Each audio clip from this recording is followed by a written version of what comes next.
வணக்கம். இது நியூஸ் ஃபர்ஸ்டின் காலை நேர பிரதான செய்திகள். இன்றைய விரிவான செய்திகளுக்கு செல்லும் முன்னர் தலைப்புச் செய்திகள்.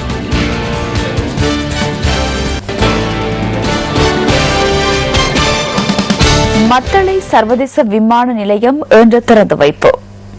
ஐநா மனித உரிமைகள் பேரவையிடம் அமெரிக்கா சமர்ப்பித்த இலங்கை தொடர்பான பிரேரணை குறித்து இந்தியாவின் நிலைப்பாடு தமக்கு அறிவிக்கப்படவில்லை என இலங்கை அரசாங்கம் தெரிவித்துள்ளது. ஈராக்கின் இரு பகுதிகளில் நேற்று இடம்பெற்ற தாக்குதல்களில் 9 பேர் பலி.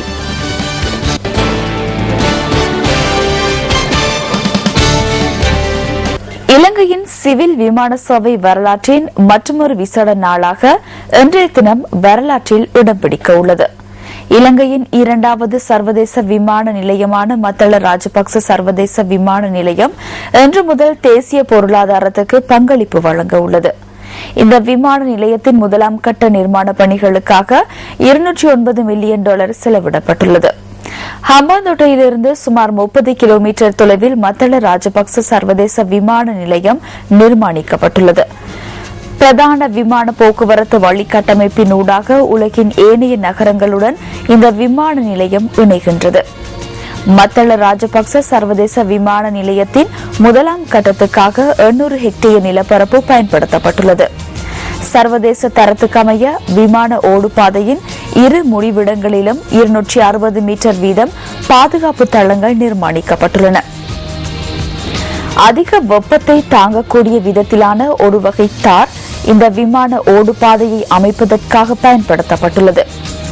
சர்வதேச தரத்துக்கமைய விமானம் ஒன்றை தரையிறக்குவதற்கும் ஏற்றுவதற்கும் ஏற்றவாறான அனைத்து வசதிகளுடன் இந்த விமான நிலையம் நிர்மாணிக்கப்பட்டுள்ளது.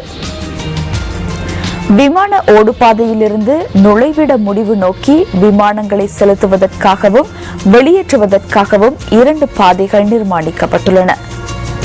விபத்தொன்று நேரும் பட்சத்தில் சர்வதேச தரத்துக்கமைய தீயணைப்பு பிரிவினரும் இந்த விமான நிலையத்தில் உள்ளடக்கப்பட்டுள்ளனர். ஆஸ்திரியாவிலிருந்து இறக்குமதி செய்யப்பட்ட அதிநவீன தீயணைப்பு வாகனங்களான இவை விபத்தொன்று ஏற்படும் பட்சத்தில் சுமார் 3 நிமிடங்களுக்குள் விமான நிலையத்தின் எந்த ஒரு பகுதிக்கும் செல்வதற்கான இயலுமையை கொண்டுள்ளன. இதற்காக விசேட பயிற்சி பெற்ற ஊழியர்களும் மத்தள விமான நிலையத்தில் கடமையாற்றுகின்றனர். முதலாவது கட்டத்தில் 10 விமானங்களை நிறுத்தி வைக்கக்கூடியவாறு மத்தள ராஜபக்ச சர்வதேச விமான நிலையம் நிர்மாணிக்கப்பட்டுள்ள அதேவேளை இது எதிர்வரும் காலத்தில் மேலும் விஸ்தரிக்கப்பட உள்ளது. மத்தள ராஜபக்ச சர்வதேச விமான நிலையத்தின் விசேட அம்சமாக விமான கட்டுப்பாட்டு கோபுரம் விளங்குகின்றது. 45 மீட்டர் உயரத்தில் நிர்மாணிக்கப்பட்டுள்ள இந்த விமான கட்டுப்பாட்டு கோபுரம் இலங்கையின் மிக உயரமான விமான கட்டுப்பாட்டு கோபுரம் என்ற பெருமையையும் தன்வசப்படுத்தியுள்ளது. இந்த விமான கட்டுப்பாட்டு கோபுரத்திலிருந்த விமான ஓடுபாதை மற்றும் விமான நிலையத்தை சூழ உள்ள பகுதிகளை இலகுவாக பார்வையிட முடியும். அதிக வசதிகளுடனான இந்த கோபுரம் விமான பயண கட்டுப்பாட்டு நடவடிக்கைகளுக்கான அதிநவீன கருவிகளுடன் நிர்மாணிக்கப்பட்டுள்ளது. விமான ஓடுபாதையின் இரு புறங்களிலும் வானிலை தொடர்பான தகவல்களை பெற்றுக் கொள்வதற்கான தன்னியக்க கட்டமைப்பு ஸ்தாபிக்கப்பட்டுள்ளது. பேதுரு தாளகல மலையுடன் தொடர்புபடும் வகையில் ரேடார் தரவுகளை பெற்றுக் கொள்ளக்கூடிய வகையில் இந்த கட்டமைப்பு ஸ்தாபிக்கப்பட்டுள்ளமை குறிப்பிடத்தக்கது. மத்தள சர்வதேச விமான நிலையத்துக்குள் விமானங்கள் பிரவேசிப்பதற்கான மற்றும் புறப்படுவதற்கான மார்க்கங்களும் அதற்கான செயற்பாடுகளும் உள்நாட்டு நிபுணர்களின் வழிகாட்டலின் கீழ் வடிவமைக்கப்பட்டுள்ளமை விசேட அம்சம். பயணிகள் நுழைவு பாதை விமான நிலையத்தின் விசேட அம்சமாகும். சூழலுக்கு அமைவான விதத்தில் இந்த பயணிகள் நுழைவு பாதை அமைக்கப்பட்டுள்ளது. 12,000 மீட்டர் சதுர பரப்பளவு கொண்டதாக அமைக்கப்பட்டுள்ள இந்த பயணிகள் நுழைவு பாதையின் பல அதிநவீன தொழில்நுட்ப உபகரணங்களும் பொருத்தப்பட்டுள்ளன.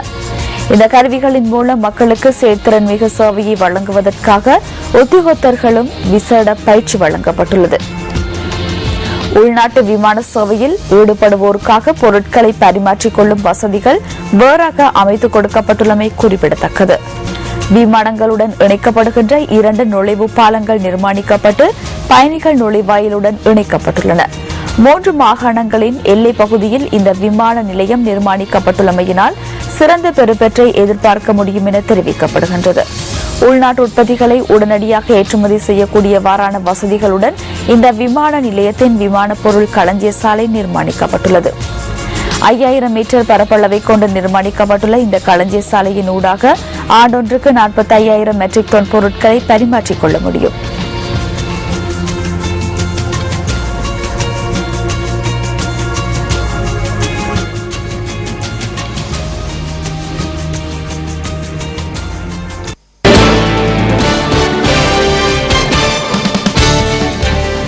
ஐக்கிய நாடுகள் சபையின் மனித உரிமைகள் பேரவையிடம் அமெரிக்கா கடந்த 13ஆம் தேதி சமர்ப்பித்த இலங்கை தொடர்பான பிரேரணை குறித்து இந்தியா எந்த நிலைப்பாட்டையும் எடுக்கும் என்பது தொடர்பில் தமக்கு அறிவிக்கவில்லை என இலங்கை அரசாங்கம் தெரிவித்துள்ளது. ஜெனீவா மனித உரிமைகள் பேரவைக்கான இலங்கையின் சிறப்பு பிரதிநிதியும் அமைச்சருமான மஹிந்த சமரசிங்க பிபிசி செய்தி சேவைக்கு வழங்கிய சேவையில் இதனை கூறியுள்ளார். அமெரிக்க பிரேரணையின் இறுதி வரைவு நாளை வெளியாகும் என தாம் எதிர்பார்ப்பதாகவும் அமைச்சர் தெரிவித்துள்ளார்.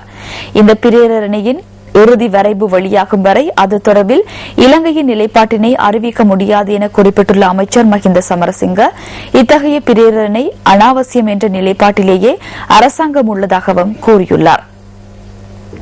இலங்கையில் இடம்பெற்றதாக கூறப்படும் மனித உரிமை மீறல்கள் தொடர்பில் சுயாதீன சர்வதேச விசாரணை தேவை என்ற விடயம் அமெரிக்க பிரேரணையில் உள்ளடக்கப்பட்டிருந்தால் இந்தியா அதற்கு ஆதரவாக வாக்களிக்கும் என மத்திய நிதியமைச்சர் ப. சிதம்பரம் கூறியதாக இந்திய ஊடகங்கள் செய்தி வெளியிட்டுள்ளன. இதுகுறித்து பிபிசி செய்தியாளர் எழுப்பிய கேள்வியொன்றுக்கு பதில் அளித்த அமைச்சர் மஹிந்த சமரசிங்க உத்தேச பிரேரணை தொடர்பிலான இந்தியாவின் நிலைப்பாடு இதுவரை இலங்கை அரசாங்கத்துக்கு அறிவிக்கப்படவில்லை என கூறியுள்ளார். சர்வதேச ரீதியில் தமிழீழ விடுதலை புலி ஆதரவாளர்களின் செயற்பாடுகள் இன்னும் முற்றுப்பெறவில்லை எனவும் அமைச்சர் சுட்டிக்காட்டியுள்ளார். ஒரு சில அரசு சார்பற்ற நிறுவனங்கள் தமிழீழ விடுதலை புலி ஆதரவாளர்களுக்கு பகிரங்கமாக உதவி வழங்குவதை தாம் ஜெனீவா நகரில் கண்காணித்ததாகவும் அமைச்சர் மஹிந்த சமரசிங்க பிபிசி செய்தி சேவைக்கு மேலும் தெரிவித்துள்ளார்.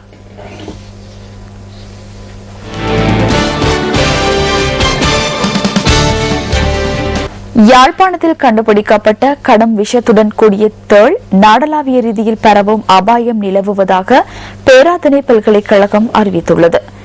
ஏற்கனவே யாழ்ப்பாணம், பலாலி, காரைநகர், அச்சுவேலி ஆகிய கரையோர பிரதேசங்களில் இந்த தேள் இனம் பரவியுள்ளமை ஆய்வுகளின் போது தெரியவந்துள்ளதாக பல்கலைக்கழகத்தின் விஞ்ஞான பீடத்தின் பேராசிரியர் கே.பி. ரணவன தெரிவித்துள்ளார்.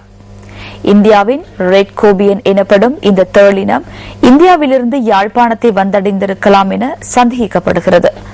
இந்தியாவின் மகாராஷ்டிரா மாநிலத்தில் இந்த தேள் இனம் அதிகம் காணப்படுகின்றமை தெரியவந்துள்ளது.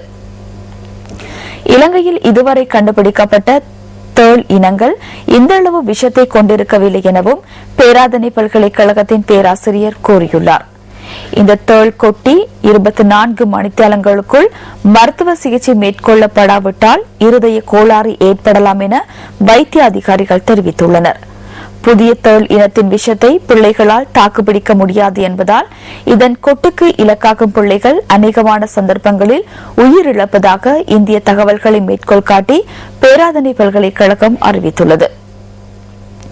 உயிராபத்தை ஏற்படுத்தும் இந்த தேள் இனத்தை கட்டுப்படுத்துவதற்கு மக்களின் ஒத்துழைப்பு தேவைப்படுவதாக பேராசிரியர் கே.பி. ரணவன கூறியுள்ளார். தற்போது யாழ் குடாநாட்டின் கரையோர பகுதிகளில் காணப்படுகின்ற இந்த தேள் இனம் நாட்டின் ஏனைய பகுதிகளுக்கு துரிதமாக பரவலாம் எனவும் அவர் எச்சரிக்கை விடுத்துள்ளார். இதேவேளை கடந்த வருடம் ஜனவரி மாதம் தொடக்கம் இந்த வருடம் பிப்ரவரி மாதம் வரையான காலப்பகுதியில் இந்த தேள் கொட்டியதால் சுமார் 80 பேர் வைத்தியசாலைகளில் அனுமதிக்கப்பட்டுள்ளனர். இவர்களில் 10க்கும் மேற்பட்டவர்கள் உயிரிழந்ததாக சுகாதார தரப்பு தெரிவித்துள்ளது.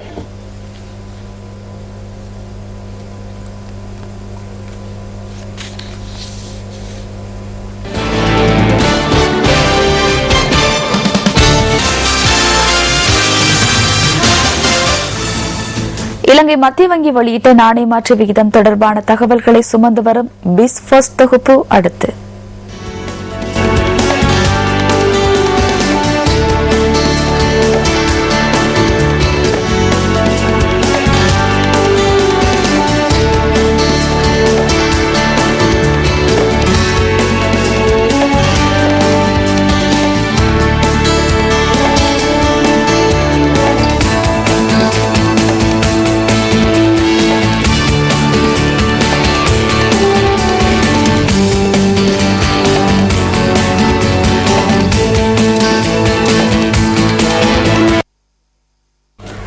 இந்த இனிய காலை பொழுதில் இலங்கையின் அழகிய பகுதிகளுக்கு உங்களை அழைத்துச் செல்லும் டிஸ்கவர் ஸ்ரீலங்கா தொகுப்புடன் நியூஸ் போஸ்டின் இன்றைய காலை நேர பிரதான செய்திகள் நிறைவு பெறுகின்றன. எமது அடுத்த மணித்திர செய்திகளை 10:25க்கும் மதிய நேர பிரதான செய்திகளை பிற்பகல் 1 மணிக்கும் நீங்கள் எதிர்பார்க்கலாம். இத்துடன் நியூஸ் போஸ்டின் காலை நேர பிரதான செய்திகள் நிறைவு பெறுகின்றன. வணக்கம்.